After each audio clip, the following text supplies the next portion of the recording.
Right now, we're following several big stories, but we are starting with the deadly plane crash this week at Bradley Airport. Good evening, everybody, and thanks for joining us at 11 o'clock. I'm Mark Zinni. The company that owned the B-17 that crashed has now suspended flight operations during the investigation.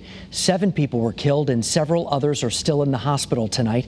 Channel 3 Eyewitness News reporter Roger Suzanen is in the newsroom right now. He has more details for us tonight on all of today's developments. Roger. Hi, Mark. This has certainly been a painful few days for so many people. Today, the Collins Foundation, who owns the B-17, decided to ground the rest of their historic planes through the rest of the year. The wreckage left behind after a plane crash that claimed the lives of 7 people and injured 7 others is only part of the investigation.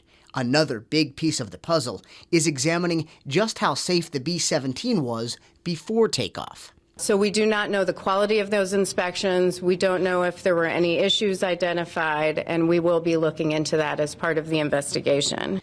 The NTSB will also examine decisions made by 75-year-old Ernest McCauley, the plane's pilot. He was extremely experienced in the cockpit of this B-17. He's flown the plane for the Collins Foundation for more than 20 years. At the time of the crash, he had over 7,300 hours in the B-17 and reportedly has the highest time in the United States in a B-17. He was also the safety officer for the foundation. The plane was owned and operated by the Collins Foundation, a nonprofit organization that operates the Wings of Freedom Tour, which features historic World War II-era aircrafts, including the B-17 that crashed. Today, the foundation announced that they are canceling all of their upcoming flights.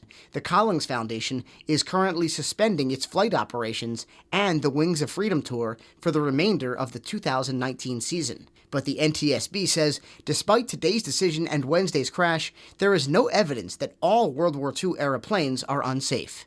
As long as they are maintained properly, then they're very reliable. And that is one of the key questions that investigators are trying to answer right now. Was this B-17 properly maintained? And we may not know for quite a while because the NTSB says this investigation will likely take months. Roger Suzanen, Channel 3 Eyewitness News.